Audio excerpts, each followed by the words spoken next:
Bom dia, galera, beleza? DFFM aqui, programa Cruzeiro em Letras. Estamos aí nesse sábado maravilhoso, hoje tem muita coisa, muita agenda. Hoje também tem a Damor Maciel na entrevista. Ele já está aqui porque é um cidadão que gosta da nossa rádio. Ele falou assim, não, eu vou chegar cedo para ver se esses caras fazem esse negócio direito mesmo, que depois eu vou dar entrevista aí, vamos falar o quê? Mas é isso aí. E aí, bom dia, Vespasiano. Bom dia, Mauro. Bom dia, Pietro. Bom dia, Bom dia, Mauro. Vespasiano. E nos bastidores ali também tem o Rafael que, né, resolveu assistir também. E vamos aí. E é isso aí, galera. Começando aqui o nosso programa. Vamos começar com poesia, que é uma maravilha. E quem começa aí? Pietro? Pietro, começa com o poema. Começa? Poema? Pode Vamos ser, lá? né? Vamos lá.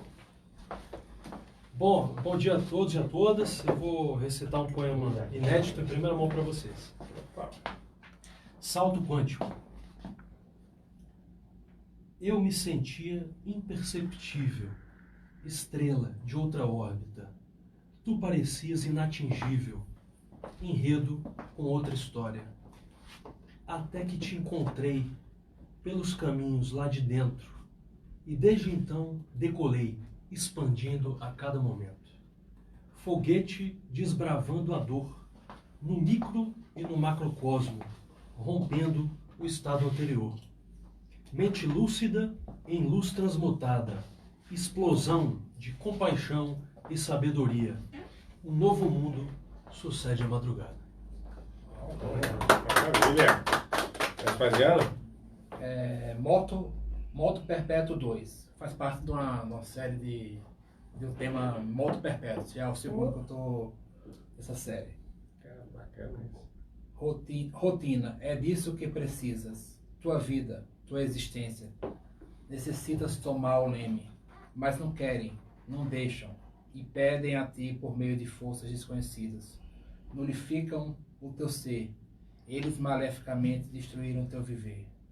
No chão estás junto aos vermes, com os ratos nos bueiros, da loucura do desemprego, do eterno retorno, morto, perpétuo de melancolia, autodestruição, de dor, rancor, autoimolação, o que te resta? A sarjeta.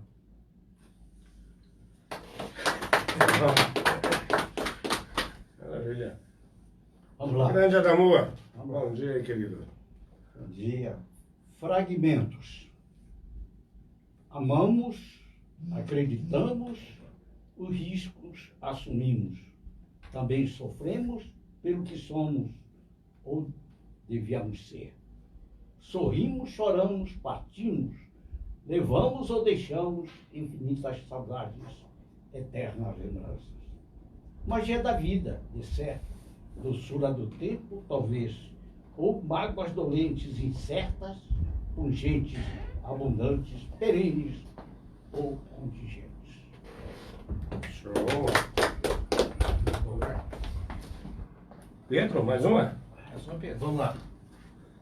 Vou recitar um poema do livro Babelical, do Leonardo Almeida Filho,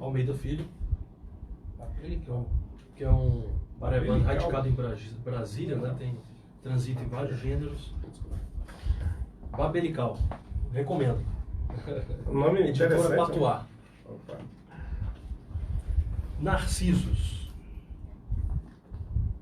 Meu coração é o despertar de ventos, um turbilhão de feras em conflito, a escuridão cruel de um precipício, um Deus que estraçalha os seus rebentos. Meu coração pagão tem seus momentos de libações, de preces, sacrifícios.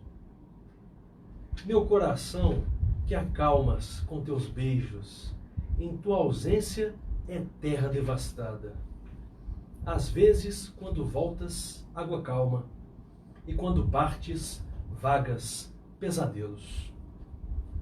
Meu coração carrega em si desejos de ver-te em mim e em ti, a tua amada. Eu busco ver em ti o meu semblante, já que o que vejo em mim é o teu sorriso. Tu és o meu espelho, eu, teu narciso, Tu és a virgem trilha, eu viajante.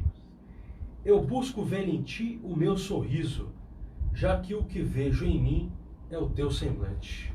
Uau, fazendo mais uma. Essa aqui tá até na coletânea da CL de 5 anos comemorativo. Da 5 anos da CL. Meu coração pulsa, repulsa. O meu coração pulsa, repulsa, desvalido. O meu coração repulsa, pulsa, combalido. Escorre lama de putrefação do órgão, mórbida, caótica. Pulsa, repulsa, repulsa, pulsa. A lama de deterioração. Eu estou a viver nem aqui nem ali, em meu jazigo, enfim. O meu abrigo derradeiro, onde fatigado pulsa, repulsa, repulsa, pulsa, a gênesis do meu fim. E, Vamos lá. para finalizar ali com o nosso querido Adamor, mais um aí, não? Vamos lá. Vamos lá. Ainda do livro Pétalas e Labirintos do Coração. Reminiscências. Aqui, ainda criança, ao reboar da orla e a contingência do tempo. Sonhei o futuro e ignorei os percalços e parti ao encalço. Conheci o mundo, cidades, rios e ares, exuberantes fortunas de encantos mil, contornos sutis e de difícil retorno. Aqui, deixei o amor, a escola, os amigos e o lúdico primaveril. Deixei a riqueza, o luar, o marulho das ondas e o enlevo do mar. Belíssimo. Maravilha, esse é o diálogo, os nossos diálogos literários. E daqui a pouco a gente vai falar um pouquinho do que está acontecendo na cidade com o Pedro Costa. Hoje a agenda do Pedro Costa, entendeu? Porque antes dele falar sobre a agenda, eu infelizmente tenho que falar uma coisa aqui, mas eu tenho que alertar a todos. Eu tive o meu WhatsApp clonado, galera, então se alguém receber alguma mensagem minha pedindo alguma coisa ou alguma, sei lá, independente de qualquer coisa, por favor, não respondam, não façam isso. Principalmente nesse momento, vocês estão me vendo aqui, então não estou mandando mensagem para ninguém. Então, assim, é sério, infelizmente, tá? Eles estão querendo não. Eles aplicam um golpe para que a pessoa, né, mande dinheiro ou faça alguma outra coisa, ou mande o código do WhatsApp para ser clonado o seu WhatsApp, o seu telefone, tá? Então é isso. Peço realmente, e os grupos que eu estiver, os administradores querendo, eu acho que é o melhor, podem me retirar no momento, e quando tiver resolvido a gente volta a conversar e a ser posto nos grupos. É isso aí, infelizmente acontece. Só peço aí desculpas se houve algum problema com alguém, mas bom, tecnologia é isso, e enfim. Beleza? É isso aí, galera. Vamos lá. Agenda cultural. Quem tem de bom? Tem nossa Brasília, que não é uma ilha, né? Não é uma ilha, apesar de estar ilhado, não é uma ilha. Bom, deixa eu só me situar aqui. Temos o 20º Sarau Tibone, no Centro Cultural Banco do Brasil, hoje, né, a partir das 18 horas. Poesia com Antônio Costa e Cris Reis, o lançamento da coletânea da Academia Cruzeirense de Letras, né, em comemoração aos 5 anos de sua fundação. Temos o Hamilton Zena, como artista plástico, e várias outras atrações, banda Top 3, né? Hoje, a partir, então, anotem na agenda de vocês, 18 horas, no Centro Cultural Banco do Brasil, né? Mais conhecido como CCBB. CBB. Clube do Livro DF, leitura de clássicos no Auditório da Cultura do Casa Parque, né? 100 anos de solidão, Gabriel Garcia Marques. Então, o pessoal que gosta, não é, de discutir clássicos da literatura, né? Confrontar ideias e perspectivas, tá aí uma indicação muito bacana. O nosso Sentiu, uma indicação aí muito boa. Hoje também o tradicional Sarau Apolíneo, o êxtase da luz, né? Sob coordenação da Cida Brachas, na Casa da Essência, né? A partir das 19 horas. Recomendação de traje branco, não é obrigatório. Levar bebida espumante ou suco. Levar comida, né? Bolo, biscoito, torrada, chocolate, etc. A Casa da Essência fica na quadra 6, bloco O, casa 56 do Cruzeiro Velho. Vai ter palco aberto para o pessoal fazer suas apresentações musicais, poéticas, né? E entre as atrações, destaca-se aqui no flyer o Odenei Udzala, o Jorge Amâncio, a Sandra Fayá e o Ismar Lemes. Tá certo? Um ótimo evento aí. E para finalizar, meus amigos, minhas amigas, hoje é o dia, né? Hoje é o dia. Pelo visto, hoje é o dia. Oficina de escrita curativa na UNB, campus universitário Darcy Ribeiro. Tá certo?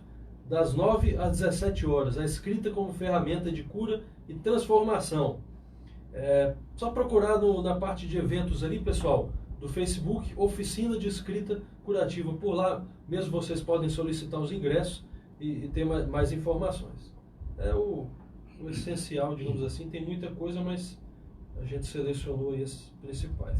Okay. Certo? Maravilha. É isso aí, galera. Programa Programa Brasileiro de Letras na DFFM. E daqui a pouco teremos cinema e literatura, um diálogo entre linhas com Rafael Vespasiano.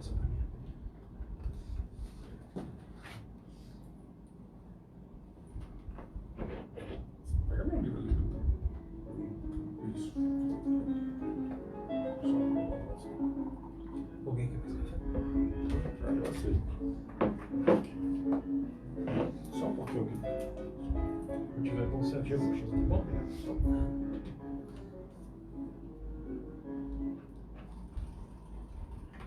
Tá bom, mano? Tá bom, tô. Isso aqui é ótimo. E aí, galera, de volta agora teremos cinema e literatura. O nosso querido Vespasiano, bom dia mais uma vez, meu querido. Estamos chegando. Estamos chegando, vamos lá. Eu preparei aqui, pessoal, bom dia mais uma vez para todos e todas. Preparei aqui umas dicas de livros, de romances, acho que são romances, 3 romances que eu separei aqui pra gente. São importantes para discutir até o tema do artista, da contemporaneidade, seja como escritor, como artista plástico até, mas no caso nós vamos focar mais como escritor, né, que eu acho que estamos aqui rodeado, cheio, mas não exclui as outras vertentes artísticas.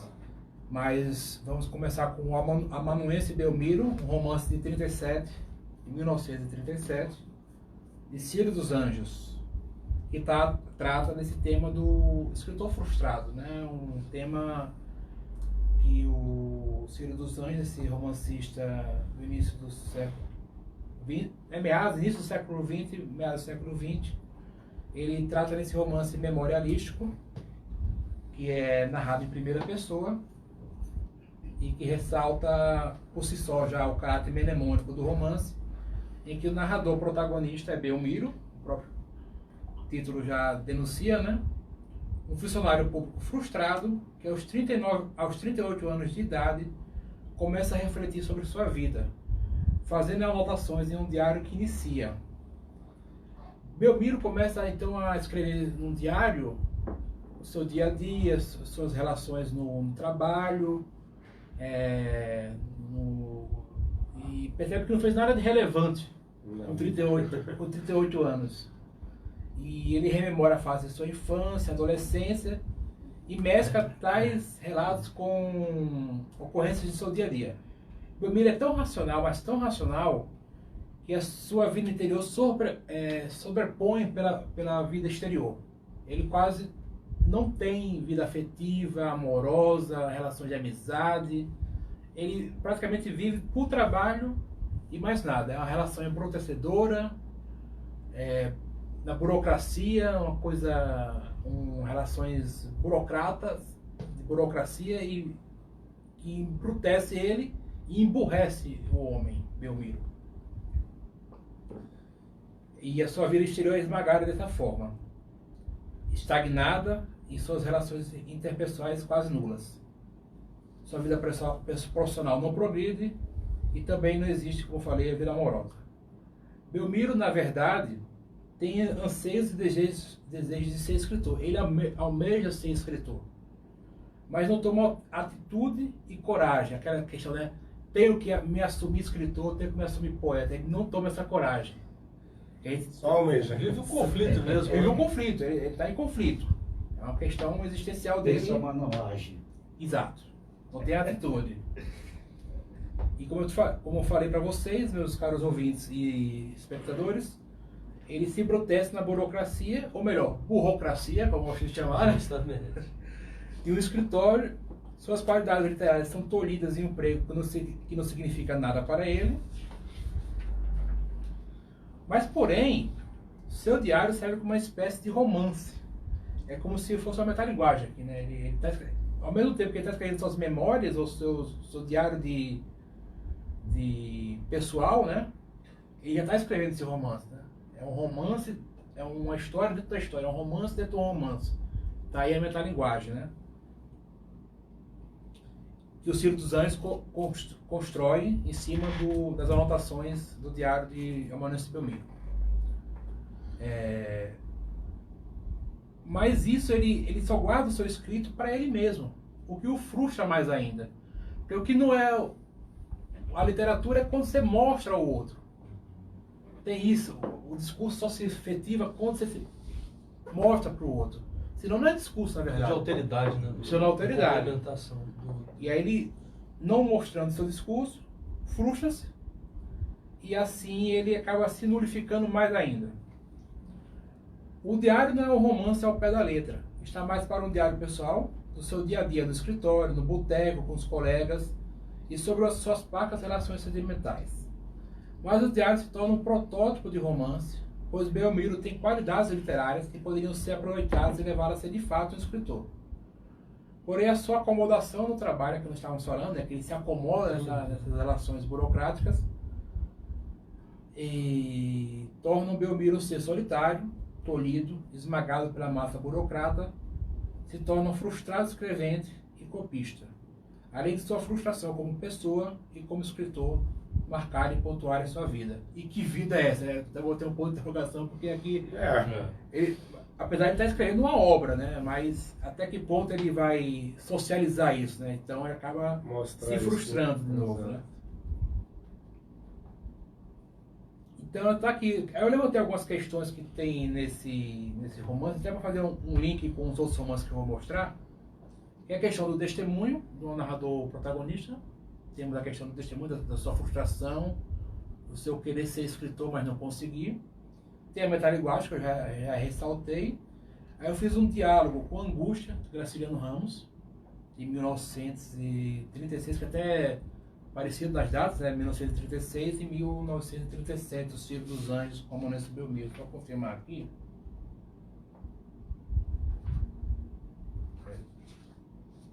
Rapidinho, gente. 1936, Angústia de Graciliano Ramos. E o Graciliano Ramos, ele, em Angústia, tem o personagem Luiz da Silva. O personagem Luiz da Silva, em Angústia de Graciliano Ramos, está testemunhando sua dor, como o próprio título já denuncia a angústia, né? E ele denuncia seu projeto, ou anuncia o seu projeto de ser escritor, e vai escrevendo seu próprio livro ao testemunhar sua dor. No caso de Luiz da Silva, em Angústia de Graciliano Ramos. Eu vou fazer aqui um paralelo entre discurso com Amanuense Belmiro do Ciro dos Anjos. Que é eu escrevendo um romance. Ou outro romance, a questão da alteridade. É um romance e um romance, né? Além da alteridade, tem a questão da metalinguagem. Escrevendo o romance, outro romance. Amanuense Belmiro e o Belmiro escrevendo sua história, e Ciro dos Anjos, lógico, o autor escrevendo seu próprio romance. É como diz o, é um filme dentro do filme, quer dizer. Um sobreposto. Exatamente. É a mesma linguagem, é o mesmo viés, né? Interessante isso. Aí eu peguei outro romance do João Gilberto Noll. É Noll? Noll, né? Noll. 1985, mais recente, né? Bandoleiros. Eu até botei um título, não subtítulo, Um Intelectual Perdido e a Deriva no Mundo. Até eu puxei pro poema, né? O livro de poemas. Qual é o nome do livro? Por favor. Bandoleiros. Aí você acrescentou? Eu botei Um Intelectual Perdido e a Deriva no Mundo. Que a Deriva no Mundo é o livro dele, de né? poemas. Aí o eu livro fiz dele. Se é pra brincar então, vamos brincar também, já Com aí. certeza, claro. Aí o tema deste reflexivo romance de No, escritor brasileiro contemporâneo, aborda a vida no seu dia a dia monótono e vazio, as memórias de um passado vexatório e as agruras de um escritor. Mais uma vez o tema do escritor frustrado, perdido, à deriva. E aí vai. Narrador personagem anônimo, frustrado em seu papel de intelectual. Sua última obra fora considerada relevante pela crítica literária, mas a personagem se frustra, pois o livro não vende nada. Me pergunto, como fica a relação autor-obra-público? Como é a recepção do público, a alteridade, né, o público, e esse narrador, né, do Bandoleiros fica nessa questão, se interrogando, né, se perguntando qual é a minha receptividade com o público. Estou frustrado. Ele percebe uma frustração, esse narrador anônimo do Bandoleiros. Nesta incomunicabilidade, o protagonista, em toda a sua passionalidade, vive de sexo, drogas e rock and roll. Já emendei. Sexo, drogas e álcool. E álcool. O álcool roll. Será que eu vi esse DC aqui? Tá vendo? A influência é grande. Acho que não deixa de ser, não me lembro muito bem agora, mas deve estar no meio aí. Vive amargurado, solitário, devaneando e relembrando fatos, nada importantes para si ou para o status quo da sociedade. Ele está perdido, à deriva no mundo, sozinho e desesperado, como muitos outros intelectuais, artistas do século XX. Essa obra é de 1985, mas eu fiz um paralelo já com o século XXI. Claro. É tão um pouco pós-moderno, né? Tão, É uma característica. a modernidade líquida e o autor, o escritor, como eu posso dizer, frustrante, não é nem questão moderna, né? É uma questão desde sempre, dos grandes autores, ou de todos os autores e artistas, né? Que pretendem ser artistas, né? Aí, como eu já fiz um link com Angústia, de 36, de Graciliano Ramos, no qual Luiz da Silva rememora toda a sua vida para testemunhar sua dor e seu fracasso como escritor. Amanâncio Belmiro, de 37, Ciro dos Anjos, que é um simples funcionário público, mas que é um escritor de mão cheia, mas não publica, frustrando-se também, mais um intelectual frustrado. Todos esses dois livros, né, Angústia, Amanâncio e Belmiro, são do modernismo, né, do século XX. Já o Bandoleiros é mais contemporâneo, de 85. Eu já fiz dois paralelos com duas obras estrangeiras, né. O Túlio, de Ernesto Sábato, que é argentino, né? Romance publicado em 1948, é a questão do artista plástico frustrado. Também tem uma questão de frustração do intelectual de um artista, né? O próprio Isaías Caminha, né? A Recordação de Escrivão Isaías Caminha tem um quê de 1909 do Lima Barreto, tem um quê de testemunhar, correr atrás pelos seus, né? Pela questão, na época era da etnia, né? Da cor, né? No romance do Lima Barreto tem uma perseguição aos negros, muito 1909, muito em cima, né? E o Lima Barreto também sofreu isso muito, né? E o escritor, né? O Isaías, ele tem um tom autobiográfico, esse Isaías Caminha, o romance, né? E o Isaías Caminha é um escrivão que busca combater e chegar ao combate em defesa dos negros, né? Contra o preconceito, e chegar a um deputado, se eu não me engano, que está perseguindo, enfim.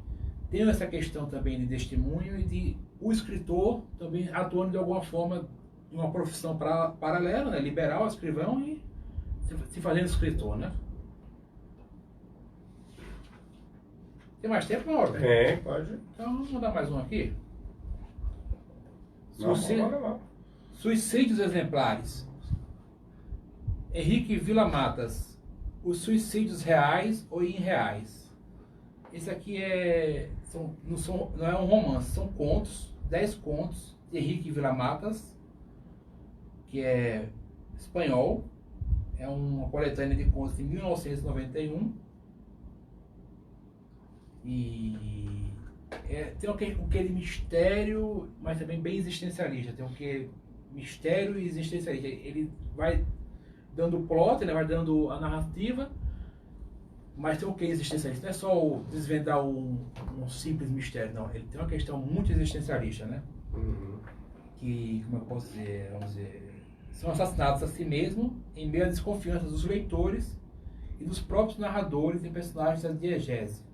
Reais ou irreais, plausíveis ou não, factuais ou delirantes, possíveis ou impossíveis, não importa. O relevante nas histórias do contista é a possibilidade de dar cabo à própria vida, a própria possibilidade do suicídio. O porquê deste ato, a princípio deslocado, mas são suicídios exemplares, como o próprio título já diz. Ou seja, para a reflexão dos leitores do que leva um sujeito a tal ato. Por que nós vamos cometer tal ato? Né? Os narradores estão debatendo isso em cada conto. Né? Por que eu vou cometer tal ato? Que passionalidade me fez chegar a ato deslocado, tão extremo, né? Já que a vida é tão miserável e louca, que merece esta consideração e leitura. Portanto, indagações que são levantadas nos 10 contos brilhantes de Henrique Villa-Matas. Intertextos, metalinguagens, interdiscursos são marcas de escritor. Por exemplo, diálogos que remetem na obra, nos contos de Villa-Matas, a Sá Carneiro e Fernando Pessoa, e a troca real de correspondências entre esses escritores portugueses, do início do século XX. Após ler Suicídios Exemplares, fica uma aura de real e irreal no leitor, uma dualidade dinâmica, um certo tipo de prática ficcional que se baseia na desconfiança provocada nos leitores e nas próprias personagens. Porque eu cheguei aqui, mas aí você tem que ler os contos para ver, claro, vamos ter mais alguma coisa, ou um conto puxa o outro, fica aquele mistério que eu vou deixar aqui no ar, né? Todos os contos são da mesma qualidade narrativa, não tem um mais aquém do outro, todos os contos estão no mesmo nível, obra-prima, no mesmo patamar, obra-prima mesmo, que ganha maior força ainda no conjunto do livro. Ele selecionou bem o começo e o fim, né? O meio e o fim, né? Ele não botou conta de qualquer jeito, não, solto, né? Tem uma funcionalidade, porque o primeiro ponto está na posição do primeiro ponto, o segundo e o terceiro. Aí eu vou citar um trecho então, de um dos contos. Sim, por favor. Não teve tempo de concluir seu grande projeto, a morte, sempre tão estupidamente cômica, o surpreendeu antes de poder ver terminada a obra. Toda Bérgamo ficou impressionada pela cenografia e magnitude da cripta. Nela o enterramos.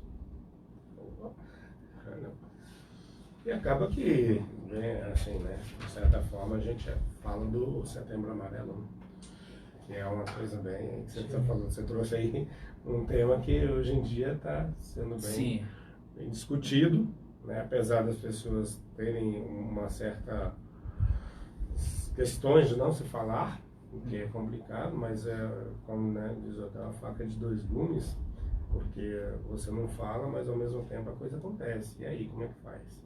Né? Tem essa questão. Por favor.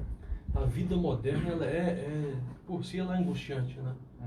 Mas assim, eu vejo, não sei se vocês têm essa leitura também, por parte das novas gerações, eu vejo que, pelo menos uma parcela, né, imbuída assim de vencer essa dicotomia entre o ideal e o real. Quer dizer, pessoas que querem abraçar a vida conforme a própria vocação. Isso eu acho interessante.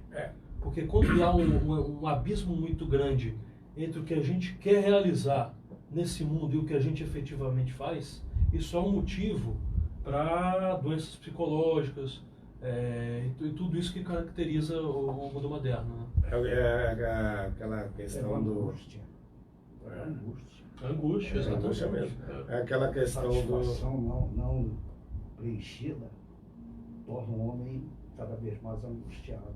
Verdade. Né? diante do que quer e diante do que não consegue alcançar. Isso é verdade. É aquela coisa da realidade e expectativa. Realidade Dos memes, né? expectativa. Mas é aquilo aí. Infelizmente, mas é Ele isso trata mesmo. muito bem, né? É. Agora, é o seguinte, Maria Freitas, obrigado aí. Elcia Liana, Eva Maria Nunes, Marília de la Roche, Fábio Silva, o Edson Salazar também. Falar nisso, o Salazar, a Magu Carta Branca te mandou um abraço ontem, estive com ele, muita gente boa, aqueles papos bem legais com o Magu, então ele te mandou um abraço. Filosofia pura. Total. Entendeu? E você falou da questão dos portugueses fazerem Troca de correspondência. troca de correspondências. O Ciro dos Anjos fez várias correspondências com Carlos Drummond de Andrade. Tem até um livro deles dois, né? São cartas, né? Chamadas, se não me engano, acho que são cartas, né? Dos dois, que é maravilhoso também. Não sei se você já chegou a ler. Não, isso eu não tem, conheço, não. Mas é muito bom. E são assim, porque é uma troca legal. Eu acho interessante essas coisas, né? Para a pessoa, assim, uma admiração mútua. Acabaram virando amigos pra caramba, mas falando de literatura, de saber de momentos e tal. E, pô, muito legal, assim. Eu achei interessante que eu lembrei, porque você está falando sobre isso. É porque aqui no caso do Sá Carneiro do Pessoa, não sei se foi entendido, eu sei que o seu paralelo que você fez agora é uma criação dentro do conto.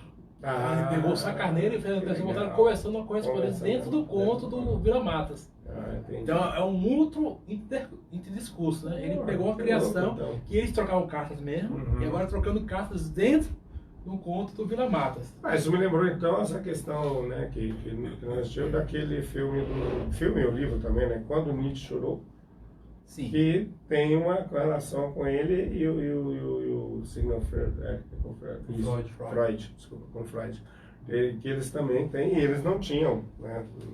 Assim, eles não chegaram nem a, obviamente, pelos tempos conheceram, mas teve essa questão dentro dali, né? Essa ficção aí bacana. Ficcionalizada para trabalhar na questão. É isso aí. Galera, é isso aí, DFFM, estamos aqui, programa Cruzeiro em Letras, né? E daqui a pouco nós teremos a nossa agenda cultural, tá? E também teremos o nosso entrevistado do dia, que está já ali se preparando, está concentrado ali para responder uma sabatina. Voltamos daqui a pouco, um belo intervalo, daqui a pouco a gente está de volta. Parece. Uma notícia aí. Mas só administrou para ele ficar mais rico.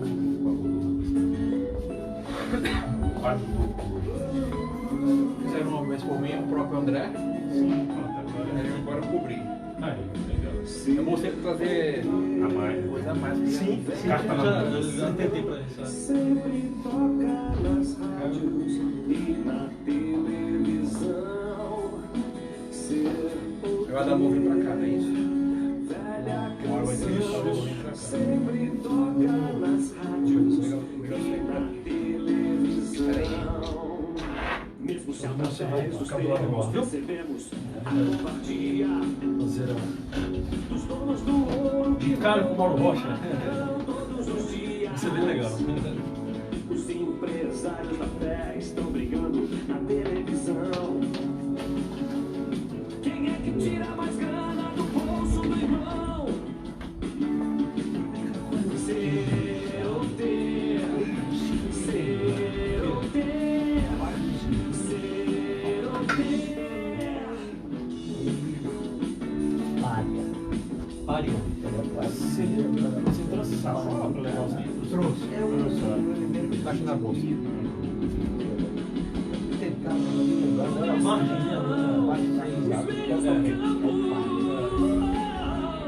Alguém enxerga as aves do céu.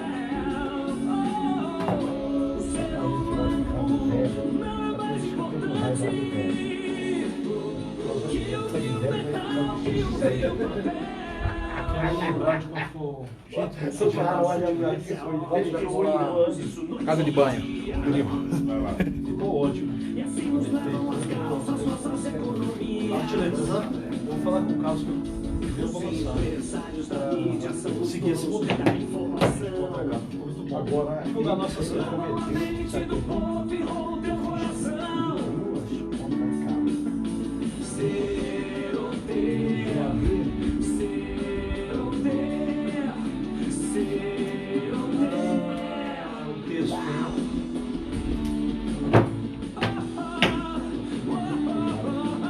O texto, né? Tive que rever alguma coisa. Muitas vezes as pessoas, o revisor, etc., que tem cuidado que passa tempo, né? Mas também lá no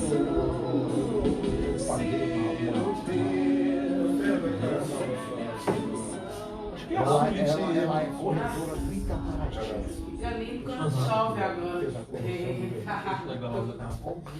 Vou pegar uma água aqui. É revisor. Ótimo. Rapaz, ele passou tanta besteira.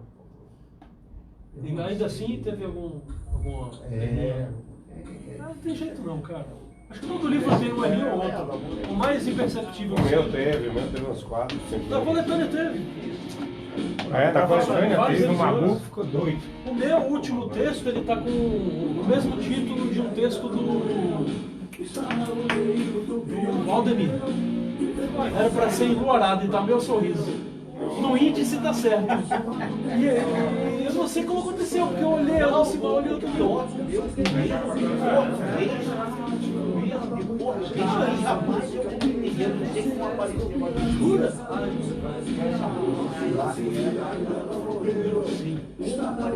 Eu jamais Não, novembro eu já vou mandar. muito bom. Tipo, uma hora me dá uma coisa. Abaixo desse ano, jamais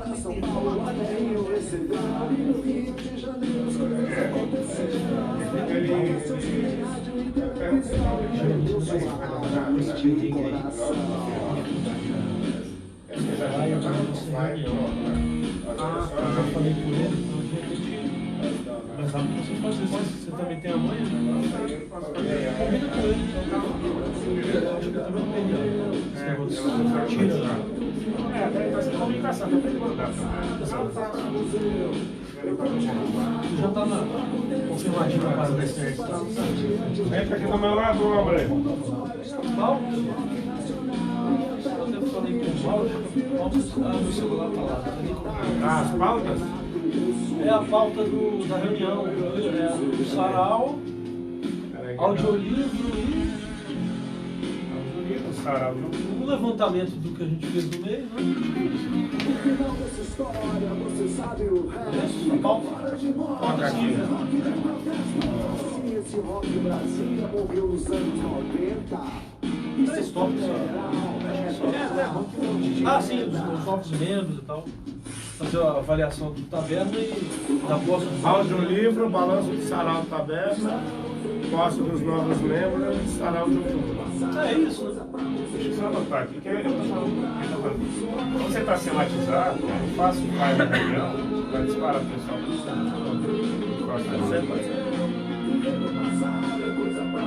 Tá no meu, né? Como ele tá lá. Ela vai. Acho que entra aí, tá tudo aí. Pronto, você coloca no.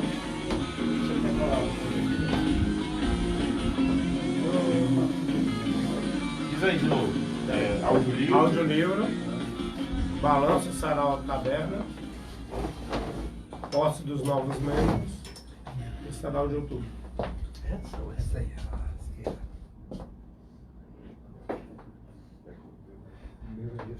Esse aqui. Com café? Isso aqui é água. Ah, deixa eu pegar um. Você traz um copo plástico pra mim? Você quer água? Isso, por favor, água. Certeza?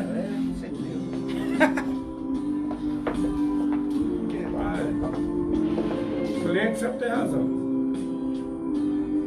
Ótimo, tá bom. Obrigado. Você quer tomar? Água, por favor.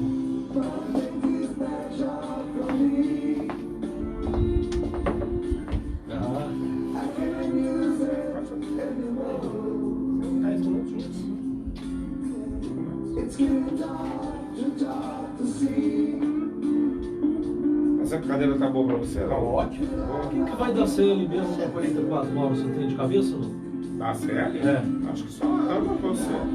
Eu ia andar. Não sei se a Lucimar está. Eu não tinha grana pra fazer isso. Eu participar da colheita. 44. O museu também é capitão, eu falei, agora. Aí tá cobrando quanto? Era. De cabeça não vou lembrar. Não, acho que era 80 compadre. Por aí, acho que era uns Acho que era 80 compadre. É. Colheita Tá só na nossa. Tá só na nossa coletânea mesmo. Mais ou menos por aí. Vamos lá. Vamos começar. Você fala mais um pouquinho da. Eu acho que era só isso mesmo, cara. O quê? Eu acho que era só isso mesmo. Já. Os dois agora. Reforçando. Reforçar? É. Ah, Tibone. Tibone é não. Tibone e essência. Da Cícera. Pronto. Da Cícera. Nem precisa. Que vai ser, eu já sei de cabeça. Tá, só os dois. Valeu, Rafa. Entendeu? Só pra reforçar. Dá pra gente ir. E aí, galera, de volta aqui da FFM, depois desse breve intervalo comercial. Nós vamos aqui com o Pedro Costa falar de novo da agenda aí, falar algumas coisinhas simples. Vamos lá. Seguinte, galera, desmarquem outros compromissos, que esses Isso. são insubstituíveis e imperdíveis. Hoje, a partir das 8 horas, no CCBB, teremos o 20º Sarau Tibone, com poesia, música e o relançamento da nossa coletânea de 5 anos, né? Coletânea da ACL, Academia Cruzeirense de Letras. Isso a partir das 8 horas. E a partir das 19, lá na Casa da Essência, coordenação da Cida Brachas, Sarau Apolíneo. Beleza, é isso aí, galera. Se liga e como ele falou, entendeu? Vão nesses eventos que vai ser show. Principalmente da nossa coletânea. Vão lá e tal, vocês vão ver. Maravilha de coletânea. Quem nós somos não pode ser separado de onde viemos. Malcolm Gladwell, jornalista britânico. Adamão Maciel, natural de Colares, estado do Pará, reformado da Força Aérea Brasileira, bacharel em Direito pela Universidade Federal, né, do Pará, a administração pelo Centro Universitário de Brasília, o CEUB, professor universitário da UDF e da Academia de Polícia de Brasília, escritor, autor das obras Berços e Sonhos, Rudes Fragmentos, Berços e Sonhos de 2011, Rudes Fragmentos do Acaso de 2012, A Explosão de um Amor Fortuito de 2015. E estamos aqui com o nosso querido Adamor, mais uma vez, bom dia aí, obrigadão aí pela sua presença. Eu que agradeço a oportunidade desta entrevista com a Rádio FM Rádio DF. e a todos os companheiros que aqui estão presentes. É uma honra e um privilégio ao mesmo tempo. Muito obrigado. Maravilha. E te pergunto eu, né? Seu primeiro livro foi lançado em 2011, Berços e Sonhos, romance. Mas quando surge a ideia de se lançar como escritor, como que você vem nessa trajetória? De concreto, eu não pensava em escrever alguma coisa. Mas conversando com amigos e narrando alguns fatos, alguns acontecimentos da minha vida, sabe, amor, é necessário você escrever isso, porque isso é importante, é útil. E um colega que já de memória, já faleceu, ele disse, amor, você escrevendo diariamente uma página, uma folha, e corrigindo e acrescentando cada dia que passa, você vai escrever suas memórias, isso é muito importante. Bom, a ideia, claro, não ficou no esquecimento e cada vez mais foi ganhando corpo. E eu resolvi, então, escrever uma autobiografia, quer dizer, uma narrativa, na verdade, uma prosa a respeito da minha origem, a respeito de toda a minha infância e dos meus pais, principalmente do local, do vilarejo, lá na foz do Amazonas, do lado do Rio Pará, e comecei a falar desses detalhes. Aliás, o escritor, ao longo de toda essa existência, ele nunca esquece o lugar onde nasceu, o seu passado, a sua infância. Isso são fatos que acompanham o dia a dia. A todos, o escritor, o poeta, enfim, que queira registrar, como eu registrei, esses fatos da minha vida. Então isso me levou e escrevendo primeiro, eu dei continuidade e isso tornou-se até, vamos dizer, um vício, porque hoje eu não paro de escrever diariamente, eu estou sempre... Um bom vício, né? Um bom vício. E em Colares, você participava da vida cultural da cidade? Como é que era a sua... Eu saí de Colares aos 13 anos de idade, o falecimento do meu pai, mas muita coisa boa, muita coisa gostosa da minha infância sofrida, vivida em Colares, na pobreza, me acompanhou. Muita coisa me acompanhou. Coisas que me acompanham ainda. No dia a dia se torna difícil me desligar desses fatos. Eu comecei a relembrar e hoje, a cada instante, eu estou lembrando, escrevendo uma poesia a respeito desse meu passado. E com relação à literatura, quais são as suas influências literárias? Quais eram? O que você mais se identificava? E se identifica, claro. Eu vivi uma natureza própria do ambiente do meu nascimento. O mar, os peneiros, as praias, os rios, né? Toda aquela ventania do estio. E isso foi maravilhoso. Mesmo no sofrimento da pobreza, eu encontrei a beleza da vida, da qual hoje eu tenho saudade. Conversando com sinceridade, eu tenho saudade desse passado. Mesmo tendo vivido uma pobreza muito grave, mas isso me acompanhou, isso enriqueceu a minha vida, enriquece a minha vida, me orgulho desse passado. Então, foi isso que levou a influenciar toda a minha vida como escritor, como poeta, a todo instante, presente na minha memória. Maravilha. Então, isso é difícil de desgarrar. Eu acho que todo escritor, todo poeta, ele aproveita o amor com relação ao passado, o sofrimento com relação ao passado, o sucesso como esperança, como sonho, vivido também no passado, porque eu vivi sonhos, sonho de menina, aliás, da poesia popular, o sonho, o menino vive, né, sonhos que quando cresce, né, não acontece. Então isso, de certa forma, é uma frustração para o menino, mas de tudo o que eu sonhei, de tudo que eu almejei, muita coisa foi conquistada. Me acompanhou e me acompanha e me orgulha. Show. Pedro Costa, que normalmente eu venho com a lista de perguntas. Só que eu tive um probleminha no celular e perdi, mas tem muita... Não, mas tem coisa aí boa aí, ao viver a cores a gente faz. Entrevistado, a gente vai... Vai lá, vai tem uma ter pergunta aí boa para ele. Muitas perguntas interessantes. Bom, o senhor, assim, tem uma longa vivência na literatura, vários livros lançados, né?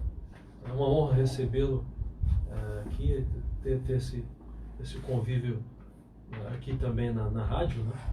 Trocar algumas ideias. A minha pergunta é nesse sentido: como o senhor tem uma longa vivência na literatura, o senhor já considera que atingiu a maturidade enquanto escritor? Tem algum tem outros projetos que pretende encampar? E quem nasceu primeiro o senhor é professor também, não é isso? Quem nasceu primeiro foi o professor ou o poeta? Como é que se dá essa relação aí? Bom, primeiramente, eu gostaria de pedir, não me chama de senhor. Né? Você. É uma deferência, mas está certo. Está certo, Mas, está certo. A vida, como todos os escritores já repisaram sobre esse assunto, já repetidas vezes, tem notado, a vida é uma universidade. Nós aprendemos na vida. O homem, ao viver em sociedade, o faz porque ele não é suficientemente capaz de produzir tudo aquilo que ele necessita. E a vida em sociedade leva a que se produz a cultura, não produz a segurança, não produz o calçado, não produz o vestuário. Então, por isso que o homem é extremamente um ser cooperativo. E nesta universidade da vida, dentro deste quadro que a vida nos apresenta, nós também vamos cada vez mais aprendendo, né? Vamos estudando, vamos lendo e incorporando conhecimentos. De modo que nós não poderíamos dizer que este fato encerrou, né? Ou aquele fato próximo será o último. Né? Na verdade, o homem ele é um ser ambicioso. Ele sempre quer mais, muito mais além.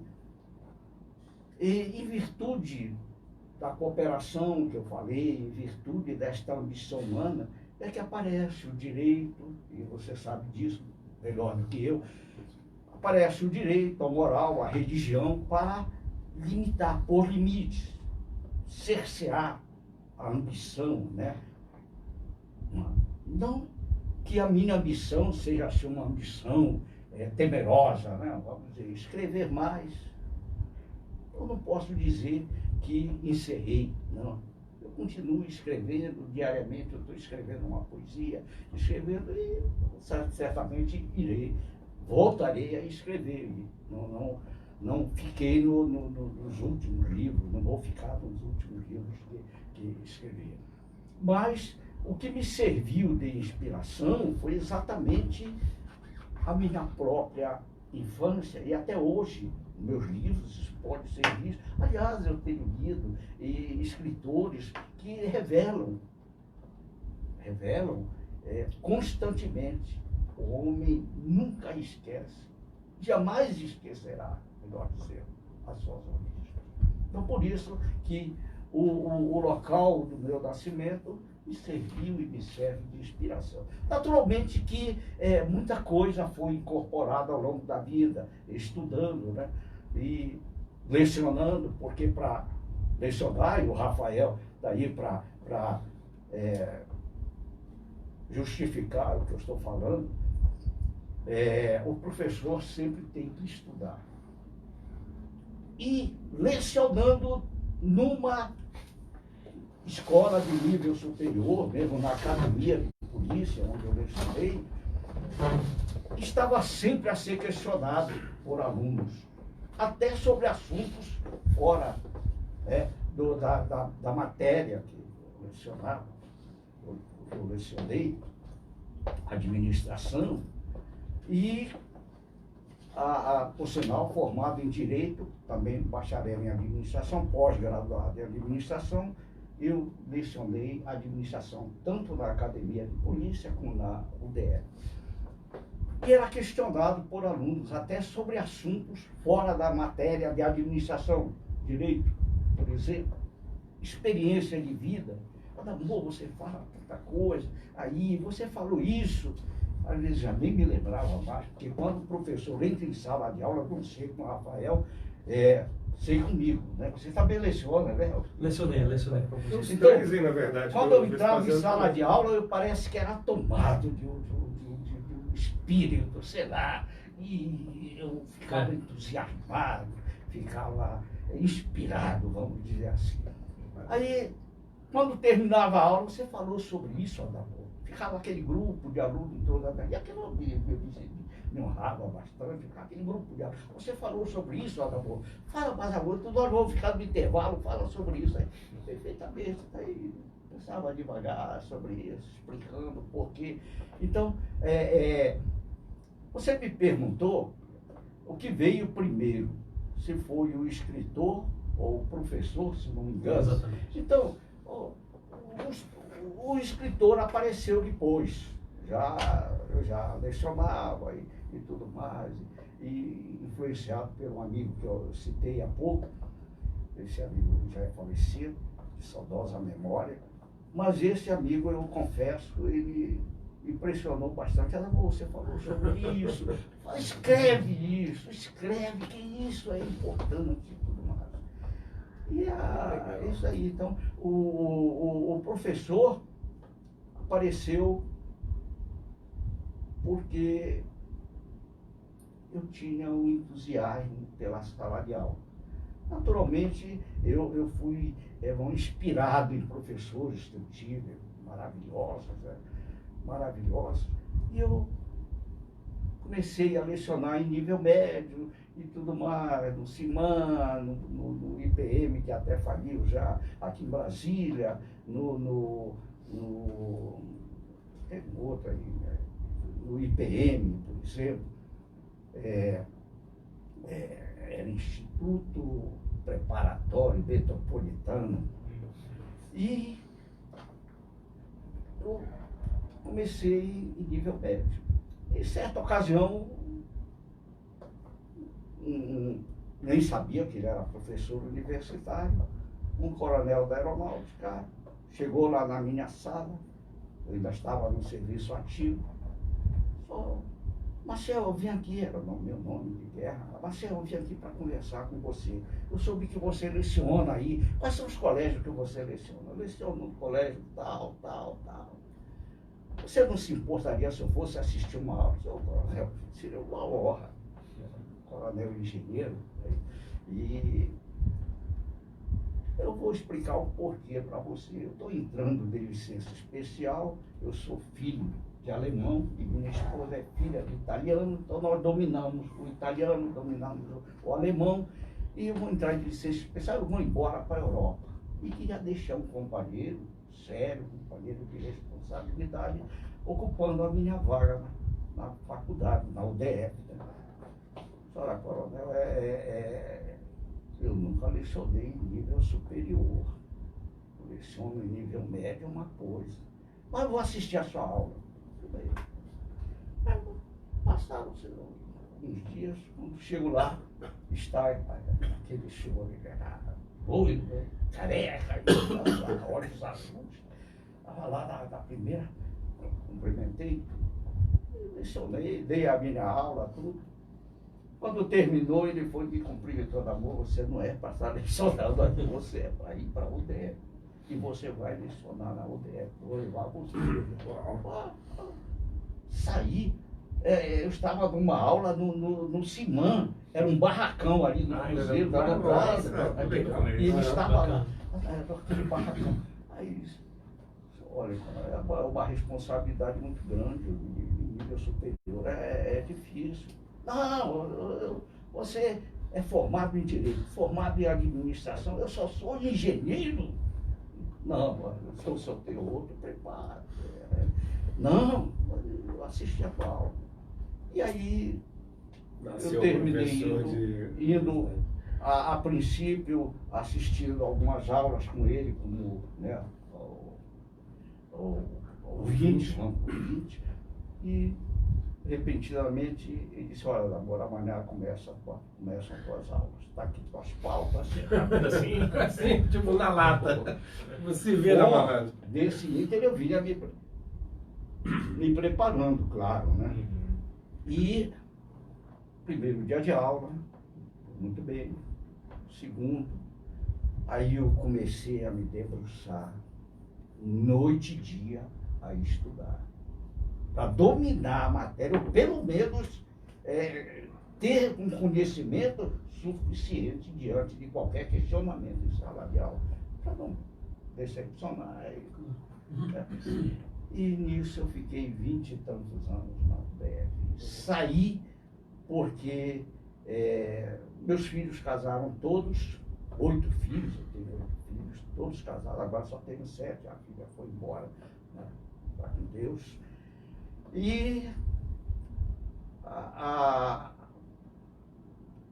eu fiquei me dedicando muito ao estudo da matéria e tudo mais. E nisso eu comecei a dar aula preparatório para o Banco Central, para a Câmara dos Deputados e fui indo. Graças a Deus não tive decepção. A minha vida então foi isso, como professor. Se surgiu o professor antes, não saberia responder. Eu acho que os dois. Se completam, com certeza. Transbordam um no outro, né? Sim. E, bom, Vespasiano, pergunta? Eu tô satisfeitíssimo ouvindo essa Lição de Chega, vida fiquei aí, né? bebido aqui que eu Com não certeza. sei nem o que falar. Mas, tem algum aí? Senão a gente... Não. Me chamou a atenção o seu comentário, é justamente essa sua experiência no ensino médio aqui no CIMAN, né? Isso, bom, na época do barracão, imagina de anos 70. Era uma realidade, porque assim, eu comparo muito a vida hoje em sala de aula. É meio chato ficar se queixando sempre, mas não está muito agradável a maneira como, enfim, o contexto da educação no Brasil hoje em dia é meio complicado, né? Dificuldades, questão de recurso, a própria motivação dos alunos. O senhor falou dessa questão dos alunos mesmo buscarem, né, continuar na aula depois do intervalo e tal. O senhor tem acompanhado como é a educação hoje? Como é que o senhor vê essa questão mesmo assim? A gente ouve muito comentários realmente mais negativos do contexto da educação, mas o que o senhor tem acompanhado? Olha, isso é uma questão de visão.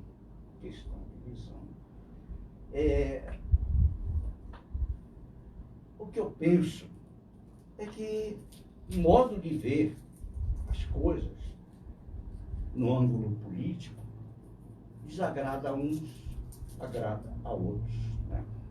O problema do ensino, o professor tem a liberdade de falar, de ensinar. Naturalmente, se agrada aos alunos, tudo bem, eu acho. É satisfatório. O mundo social que nós pensamos tudo em liberdade. Na verdade, o homem nunca teve liberdade. Quando é criança, é prisioneiro de pai e mãe.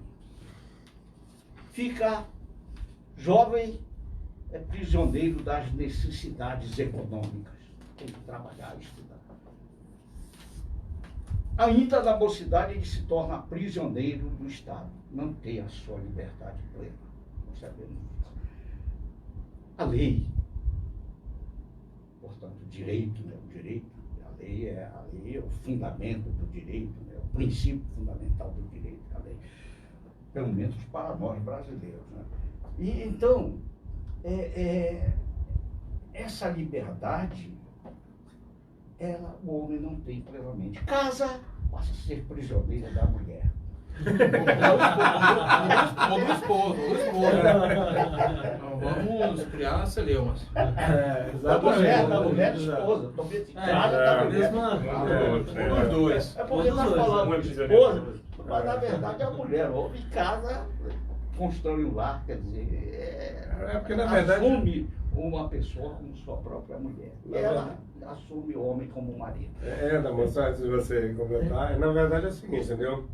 Marido é aquele que nunca sabe o que tem dentro da casa. A esposa é aquele que fica mudando as coisas que o marido está por isso. E aí vai. Vamos lá, voltando. Mas aí nós vamos envelhecendo, ficamos prisioneiros, perdemos a nossa liberdade de locomoção. Quer dizer, é aquela história que você sabe melhor do que eu, Rafael, que se indagava da mitologia grega. Ela aparecia repentinamente para o indivíduo. O que é que Esfinge, não? Me esqueci o nome dela, mas me lembrou. Qual é o ser que ao nascer engatilha É esfinge.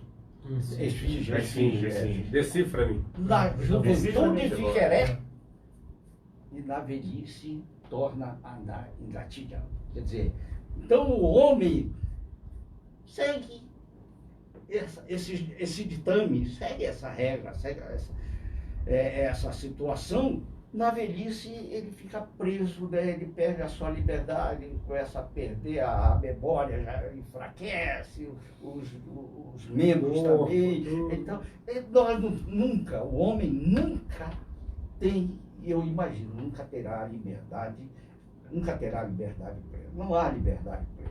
E assim o professor ensina, tem a convicção de que está ensinando correto, o melhor discípulo. O professor, ele entra em sala de aula para ensinar aquilo que ele estudou, aquilo que ele concluiu. Quer dizer, ele tem uma dinâmica toda para passar, uma dinâmica, um conhecimento, né? O conhecimento é dinâmico. Sim, está sempre em transformação. Então, o que é que ocorre? Alguns não estão satisfeitos.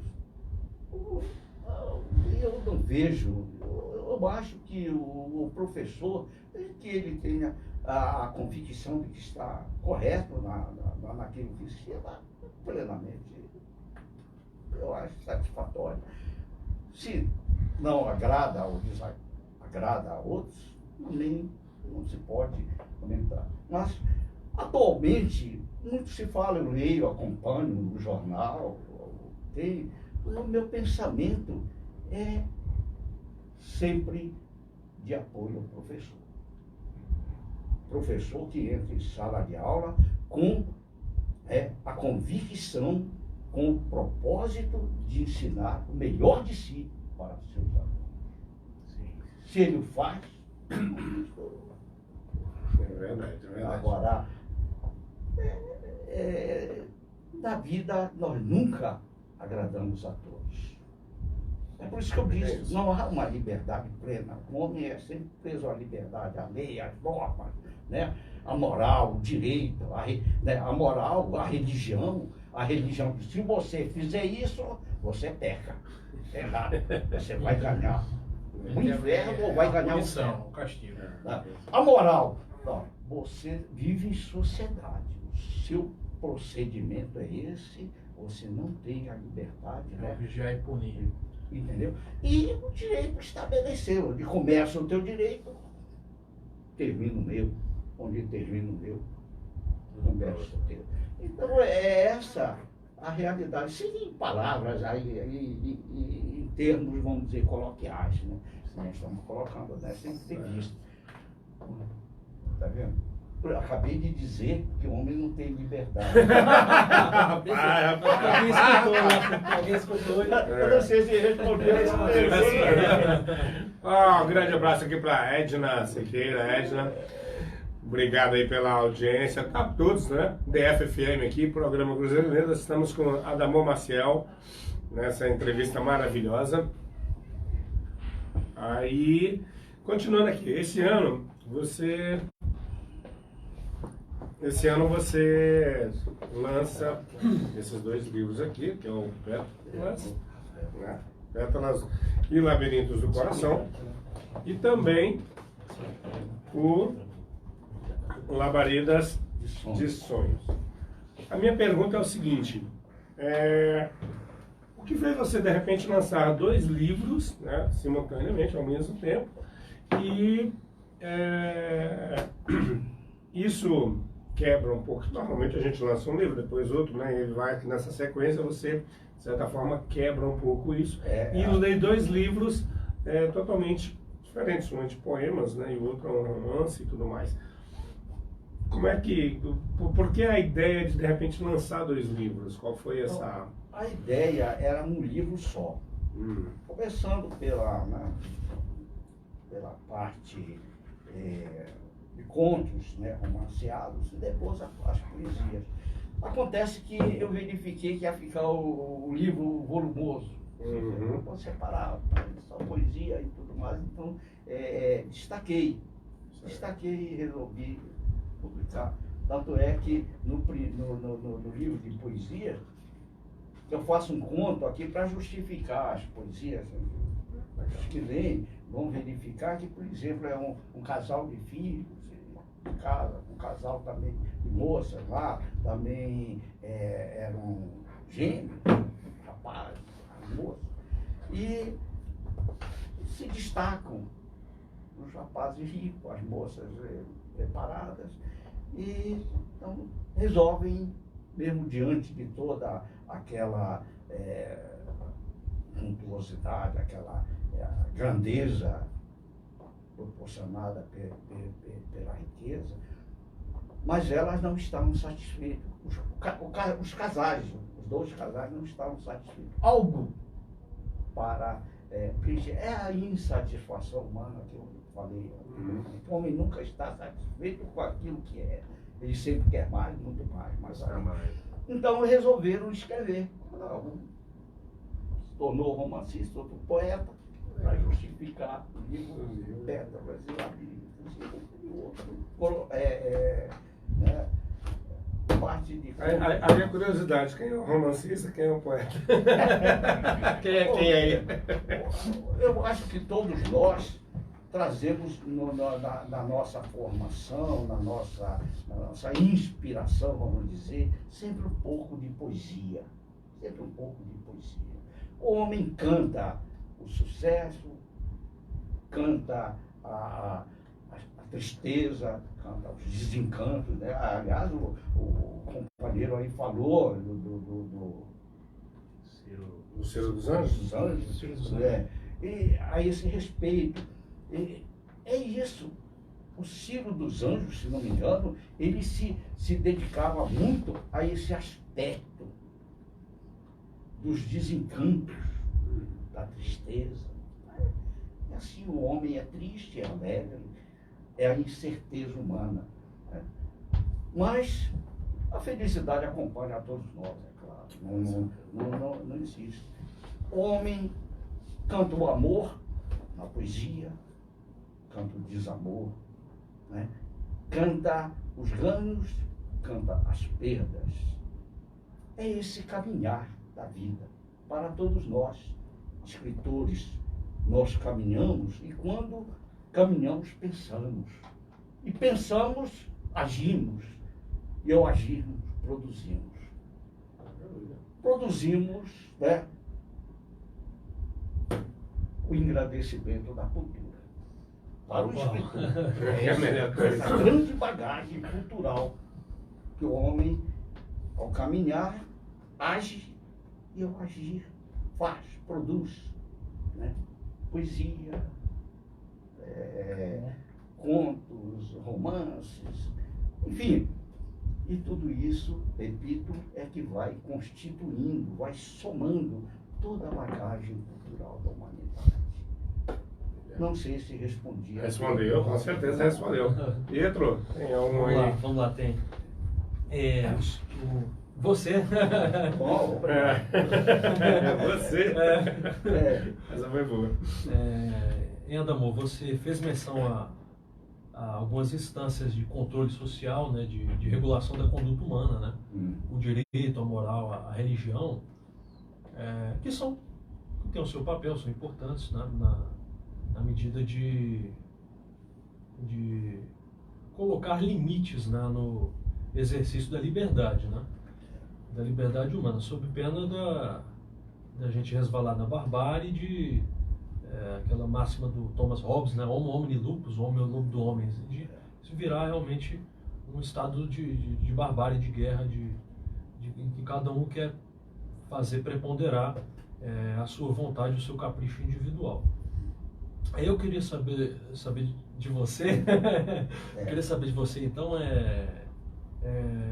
onde é que você insere a literatura no papel civilizatório do ser humano, do cidadão. A literatura, ela tem esse alcance, né, de, por exemplo, propor visões de mundo, ajudar no nosso desenvolvimento do senso crítico, né, de viver em sociedade, etc. Como é que você vislumbra isso? Olha, eu penso que é o estilo. O estilo forma o homem. O escritor, ou vamos dizer o mestre que escreve sobre a medicina, ele cria uma literatura. O modo de ensinar, ele ensina inserindo uma poesia, inserindo uma literatura. Está escrita, tá? Você lê, diz de uma forma bonita, de uma forma, vamos dizer, inspiradora. Isso é poesia. Isso é literatura. O homem que escreve sobre a engenharia também. Porque tudo aquilo que nós fazemos de uma forma fria, objetiva, é válido, é válido. Mas se é escrito de uma forma poética, de uma forma cultural, certamente engrandece a obra. Penso dessa forma. Mas, quando você falou, a literatura influencia, claro, e muito. Você sabe tanto quanto eu, até melhor do que eu, com certeza, é que os escritores no campo do direito, os filósofos, né, os intérpretes da lei, eles criam uma propedêutica, uma hermenêutica de interpretação. Não somente a interpretação, mas o acréscimo. Eles acrescentam. Assim, no campo da medicina, quando escreve uma obra, ele acrescenta alguma coisa importante. Isso é cultura. Isso é literatura. Isso é uma obra literária. Então, é claro que influencia. Você pega hoje uma obra religiosa, vamos dizer, uma obra religiosa, o estilo acompanha. Seja o padre, o escritor que é autor dessa obra, ele tem um estilo próprio. É um estilo poético, é um estilo, vamos dizer, me foge da lembrança agora o termo, sofrido. É um estilo sofrido, é um estilo entusiasmo. Mas é o estilo de escrever. É o modo de externar, é o modo de pensar, é o modo de ser. O estilo é o homem, já dizem os poetas, os escritores, é o homem, o próprio homem. Então, em cada um de nós há, né, um propósito, há uma forma, há um modo de dizer. Um livro pode ser com essas palavras ou dizer de outra forma. É um conjunto de ideias, e vai para aí as definições refletindo o estilo do próprio escritor. Não sei se eu respondi a sua palavra. Com excelência, com excelência. Muito fazendo alguma Muito agradecido. pergunta da E o seu hábito para compor um livro, compor seus contos e crônicas, né? Todo dia você vai escrevendo um conto, um poema, e aos poucos vai juntando. Como é esse hábito, essa oficina de criação literária? Olha, eu falei há pouco que o homem é insatisfeito. Ele nunca está satisfeito. Com o que escreve, eu escrevo, no dia seguinte eu leio, reformo aquele pensamento. Sempre tem uma lacuna para preencher. Então, né? nada é absolutamente, vamos dizer, terminado. Nada é absolutamente certo. Nós estamos sempre a corrigir o nosso próprio comportamento, a nossa própria vida, o nosso próprio modo de ser, né? Nós estamos sempre a corrigir. E o escrito, né, o livro, é obra do homem. Então, ele está sempre a corrigir, está sempre a acrescentar, está sempre a retirar. Então, é assim que eu vou escrevendo. E, às vezes, depois de pronto, eu leio e digo, não deveria ter dito assim, deveria ter dito assim. E aí veio... Mas quando chega esse ponto que isso aí você está falando, e aqui, assim, óbvio, todos aqui são escritores, tem essa questão de você... tá fazendo, daqui a pouco você lê, você não, como você falou, não, vou acrescentar aqui, eu vou tirar aqui, papapá, vai lapidando, mas chega uma hora que você tem que falar assim, para. Quando que chega esse momento? É enlouquecedor. Exatamente. Isso, há um ponto que se para de ter escrito. E é como eu digo, depois de escrita a obra, você lê, devia ter escrito dessa forma, faltou alguma coisa. Quer dizer, é a imperfeição humana. Nós não somos imperfeitos. Nós somos, e por não sermos perfeitos, nessa universidade que é a vida, nós somos insatisfeitos. Né? Aí vem a ambição humana que eu falei, que é por isso que existe o direito limitando o ser humano, né? Essa ambição humana. Por quê? Porque o homem nessa ambição, ele muitas vezes caminha para o crime, caminha para o erro, para as incertezas na vida. Então é o ideal, claro. Mas o homem é sempre ambicioso. Ele nunca está satisfeito com aquilo que tem, aquilo que escreveu, com aquilo que ele concluiu. Há sempre algo a acrescentar. Nós somos assim, é a universidade da vida, né? Proporcionando, né, o pensamento, a ideia, o homem, dizem os cientistas que o homem não chega a explorar 18, ao longo de sua vida, 18% da sua inteligência.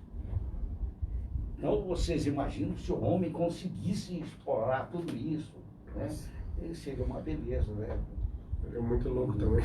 Ou não. Ou não, né? Talvez não fosse. Mas até para você ser a história própria mostra isso. Mostra isso. Quer dizer, o homem troglodita, né? Vivendo nas cavernas, pescando, né? Colhendo frutos e tudo mais, mas produzindo para a sua sobrevivência. Produção tem esse objetivo, produzir para a própria sobrevivência humana. Claro, então, nesse caminhar, o homem foi crescendo, a história nos mostra isso. E nós chegamos hoje, ainda há pouco, alguém aí, não estou lembrado, falou, foi o Prieto que falou, nessa conquista, né, desse desejo não satisfeito, quer dizer, ele já falou sobre isso, desse desejo não satisfeito, é que se situa a tristeza, vamos dizer assim, do homem não ter alcançado tudo aquilo que ele desejava. Mas isso é assim mesmo.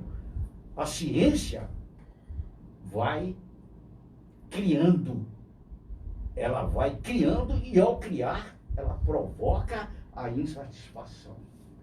Ela provoca, é o objetivo da indústria criar necessidades. Então, você hoje olha, microfone bonito, amanhã parece um outro niquelado, muito bom. Quer dizer, é uma forma de apresentar o produto acrescido de algo a ampliar as necessidades. Não. Nós vivemos essa realidade. De modo que nós nunca estamos satisfeitos.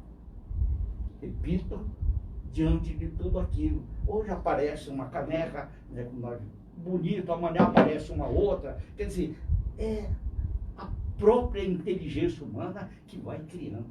Daí nunca o homem, jamais, repito, alcançará a plenitude, o ideal, né, da sua satisfação. Não sei se respondia. Mas eu até Foi fazer um excelente. comentário, só achei. Pode ser, rapidinho?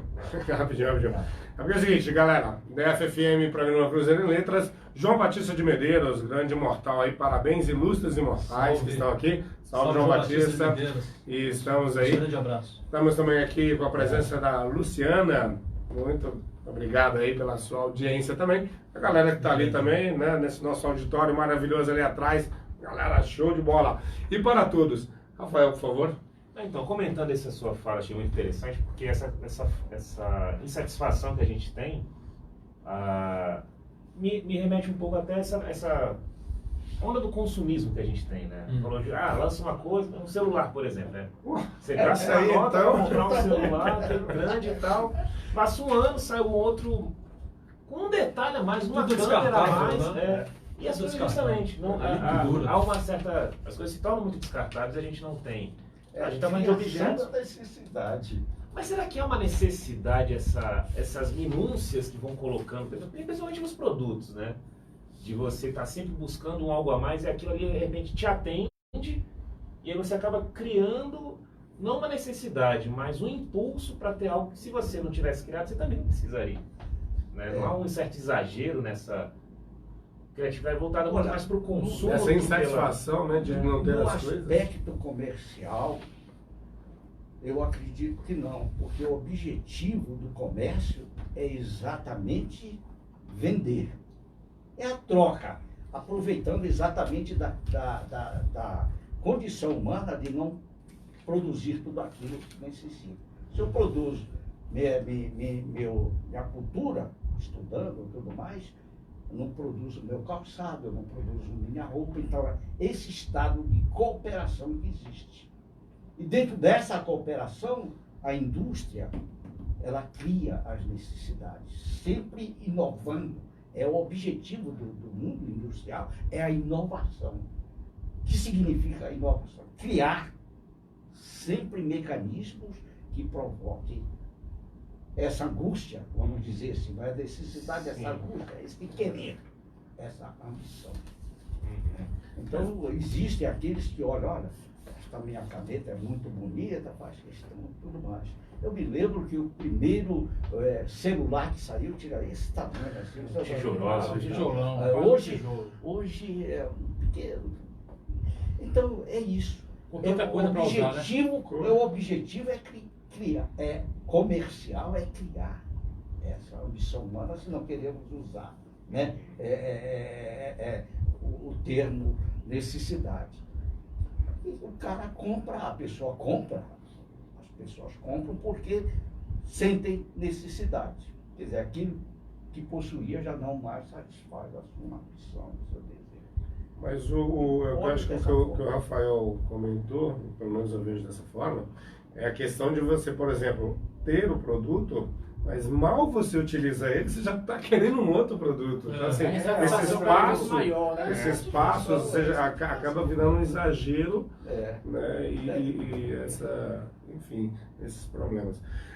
Voltando aqui rapidinho, você é membro da Academia Cruzeirense de Letras, ocupa a cadeira 12, né, cujo patrono é João Guimarães Rosa, e a academia fez 5 anos, né, comemorou seus 5 anos no Clube do Choro e você participou desse momento. O que você pode falar dessa participação, como é que foi para você isso aí? E também está, né, os 5 anos aí com a academia. Eu acho que foi um orgulho para todos nós. Aquele momento do Clube do Choro, nós não esqueceremos jamais. Foi maravilhoso, né? Naturalmente que ali até eu fiz uma saudação aos fundadores, né? Eu agradeço. Companheiros, fundadores. Obrigado. Belíssima intervenção, Não belíssima. esqueci os companheiros que continuaram, que grande momento. estão seguindo a nossa academia, mas é aquele caso.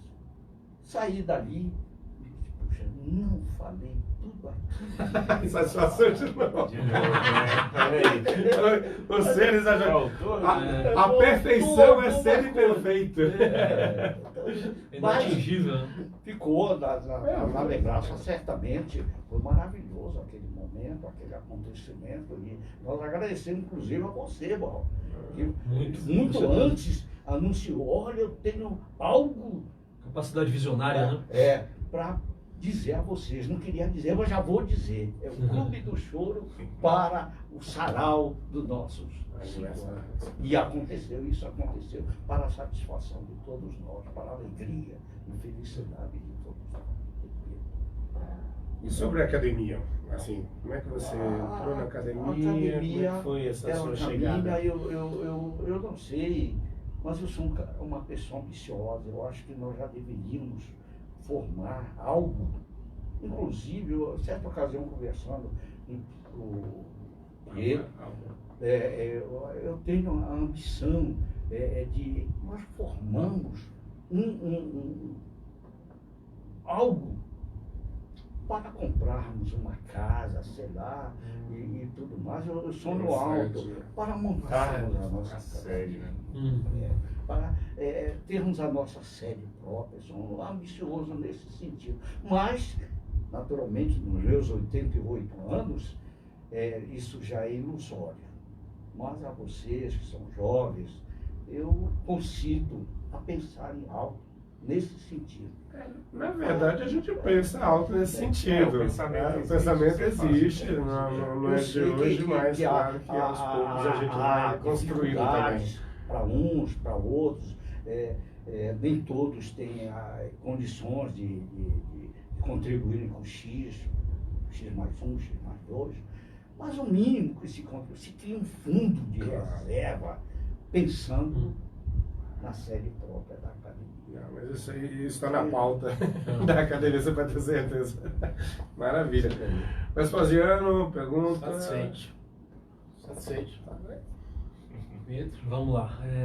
Pedro, é sua lista de time. Assim, eu acho que a literatura, mas é um pensamento nosso, respeitaremos posições divergentes, mas acho que a literatura está intimamente relacionada com vocação, né? A literatura com relação ao escritor, né? Então, vocação, né? A vocação da etimologia, a gente remontar ao estudo etimológico, significa o quê? A voz que chama, não é isso? No meu caso, o que me transportou para o universo literário, enquanto escritor e tudo, foi a vida acadêmica como estudante e nos anos que eu atuei como professor no magistério superior. Tive contato, a partir do direito eu tive contato com outras disciplinas, filosofia, psicologia, linguística e outras. Sempre gostei muito de estudar. E a coisa evoluiu para a literatura. Tive a grata oportunidade de conhecer a partir do Mauro, que foi muito acolhedor, muito bacana, de conhecer a Academia Cruzeirense de Letras, e muito me honra pertencer a essa grande família. Eu queria saber de você, Adamo, qual foi a voz que te chamou para o romance, para a poesia e toda essa produção literária que você tem? Você até falou antes, todos nós temos uma inclinação. Essa inclinação, isso nasce conosco, né? Isso é inato, nasce conosco. Muitas vezes fica adormecido. É preciso de algo para sacudir, vamos dizer assim, algo para incentivar, algo para despertar a inspiração. Mas você tem razão, nós nascemos com uma vocação, com uma inclinação para esta ou aquela, o próprio ensinamento, que não é o conhecimento, ele é empírico, ele nasce. O conhecimento, eu já disse até em um dos meus livros, que o conhecimento é a glória da vida. Porque é através do conhecimento que o homem adquire a riqueza. Mas o conhecimento só não basta. É preciso a cultura. É preciso aprimorar, aperfeiçoar esse conhecimento. né? Até a professora ficou entusiasmada lá que eu falei sobre isso aí, o conhecimento, a glória da vida e a cultura é a bênção da alma. E é realmente. Mas o conhecimento ele não vive isolado da cultura. Por quê? Porque a cultura visa aperfeiçoar o conhecimento, aprimorar o conhecimento. Mas não tenhamos dúvida de que a inclinação ela surge dentro desse conhecimento, na luta. Por exemplo, o homem, ele não nasceu sabendo de tudo. Ele sabe.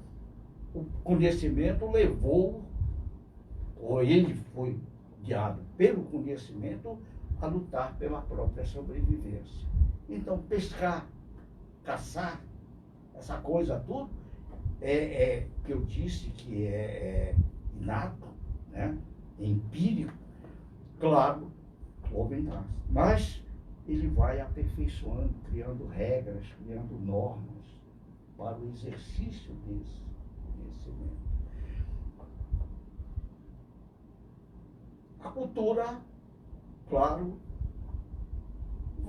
é um acúmulo de conhecimento aperfeiçoado, de estudo, de leitura,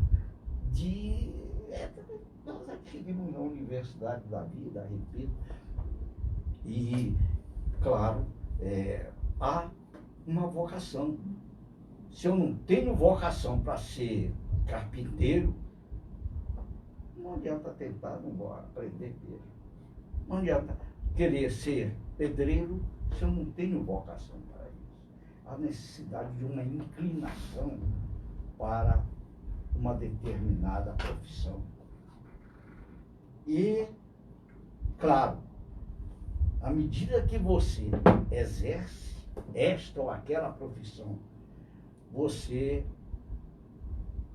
aliás, é bom dizer que a todos nós, tudo que fazemos precisa ser acompanhado do amor.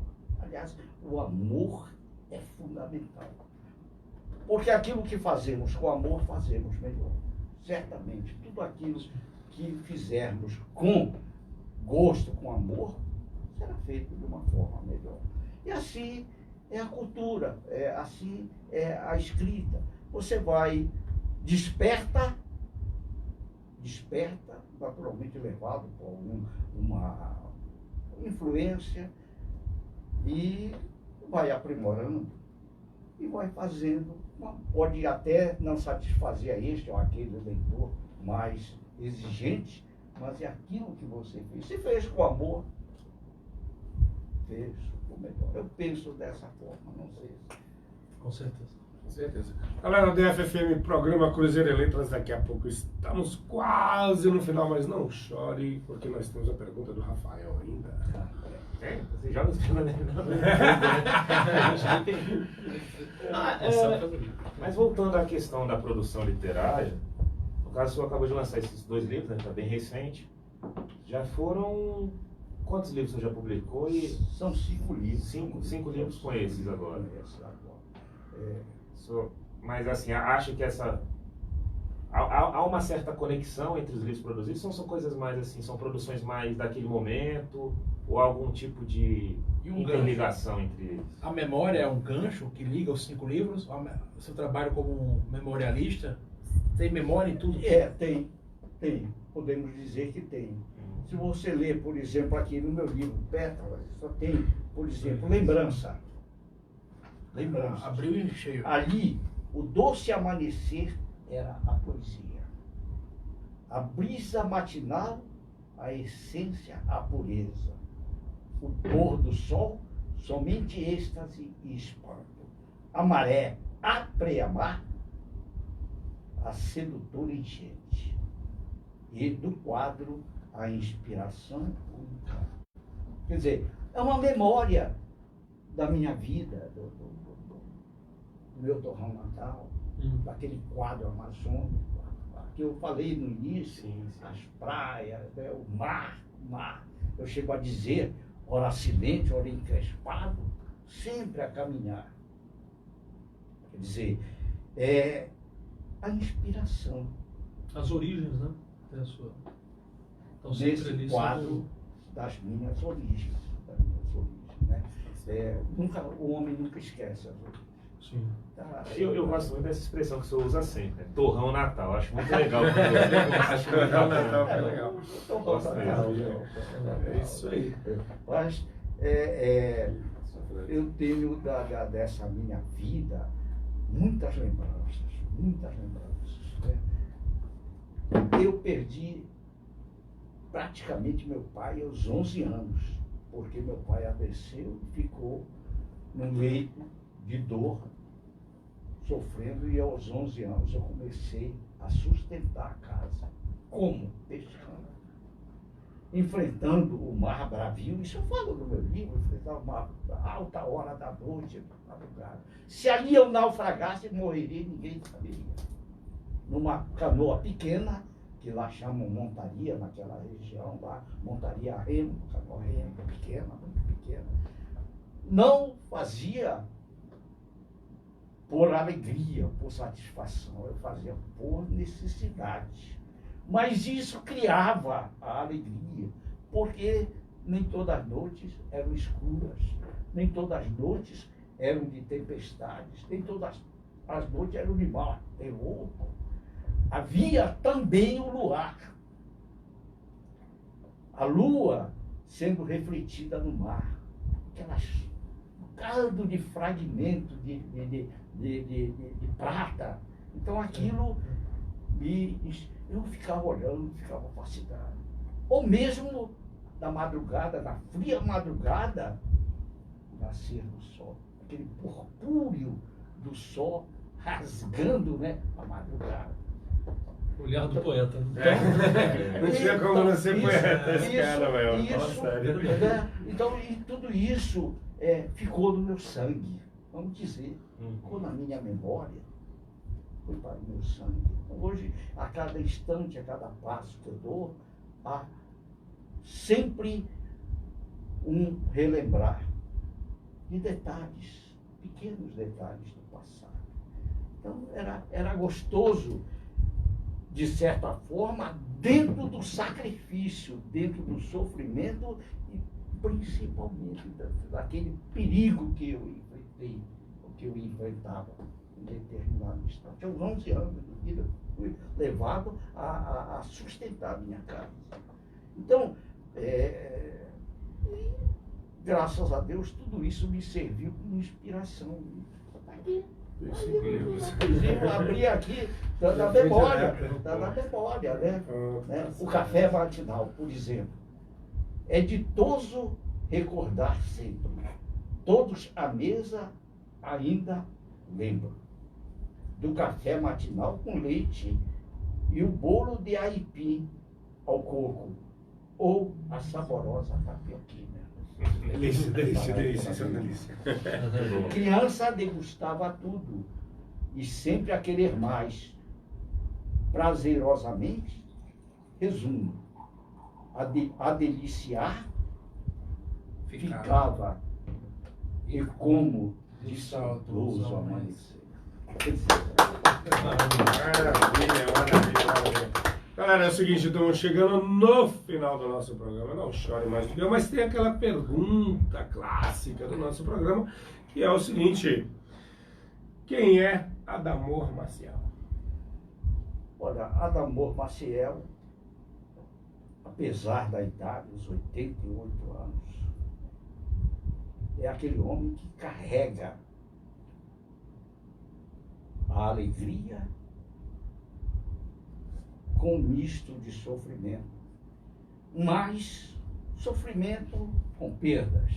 Perda da minha mãe, perda do meu pai, mas recentemente perda da minha mulher, perda da minha filha. Mas caminhando na estrada da vida. E essa estrada da vida é um aprendizado. Nós nunca estaremos satisfeitos com o que somos. Estaremos sempre aprendendo algo mais. Então é um aprendizado. O Adamor Maciel é esse homem, sempre ambicionando o aprendizado, sempre a querer mais, dentro dos limites que a liberdade me proporciona. Hoje, casado já, hoje com a minha segunda esposa, e muitas vezes ficamos a conversar e relembrar. Ela também tem as suas dores da infância, como eu também tenho o martírio, o sofrimento da minha infância. E é maravilhoso, até se traduz em poesia. Relembramos, naturalmente, uma poesia de sofrimento. Mas o homem não canta somente felicidade e alegria. O homem também canta, né? As dores, as cores. O Adamor é isso. Menino querendo mais, apesar dos 88 anos. Que maravilha, show de bola. Adamor, isso aqui é uma lembrança do programa para você. Você abre aí, por favor. E quero agradecer e falar aqui as considerações finais já. Rafael, por favor. A dizer que é sempre um prazer ouvir essa Muito experiência obrigado. toda de vida. Muito obrigado. Legal.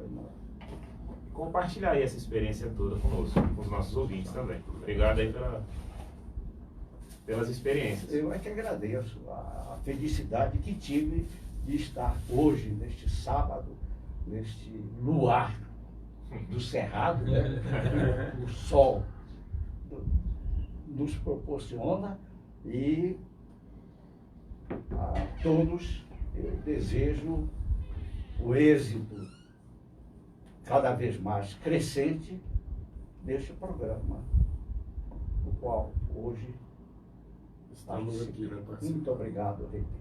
Pietro, por favor, suas considerações. Bom, muito honrado por poder ouvir e conhecer um pouco mais da trajetória do nosso confrade, né, integrante da Academia Cruzeirense de Letras, conhecer um pouco mais das suas aspirações, ideias, do seu legado literário, né? Uma honra, eu acho que nós e todos que puderam assistir a essa entrevista, com certeza ficaram plenamente satisfeitos por ter sido tão profícua, tão repleta de conhecimentos, de informações. Gratidão mesmo. Mas fazendo. Eu só tenho a agradecer. Não vou ficar chorando aqui no que foi dito. Só agradecer. Obrigado, amor. Valeu, irmão. Valeu mesmo. Adamor, suas considerações finais para o público aí, pessoal, para a gente finalizar. A todos os meus agradecimentos e felicidades que eu desejo à nossa academia, ao programa, e esta nossa Brasília, e certamente os ouvintes que nos deram a honra de nos aturarmos por isso. Mas, Sábado de manhã. muito feliz em ter participado deste momento grandioso, feliz mesmo, e naturalmente um programa revelador, como nós vimos aqui ao longo de todo, de poesia, muita poesia e muita cultura, nas palavras do André, Do Não Vespasiano, do Pietro, e do Rafael. e da própria sua mão. Obrigado. Muito obrigado, Pedro. Legal. E é isso aí, galera. Programa Cruzeiro em Letras chegando aí ao seu final. Eu quero agradecer mais uma vez aqui a presença do nosso entrevistado, grande escritor, com certeza, poeta também. E é isso, beleza? Sábado que vem estaremos de volta. Não chore mais do que eu, mas estamos no final do nosso programa. Muito obrigado a todos. Muito obrigado mais uma vez, querido. Muito obrigado, Vespasiano, também pela presença. Pietro Costa e o Rafael lá. Então, beleza? E é isso. Beijos. Rafael. Tchau pra vocês. Obrigado. Vamos fazer a nossa... Meu Deus do céu.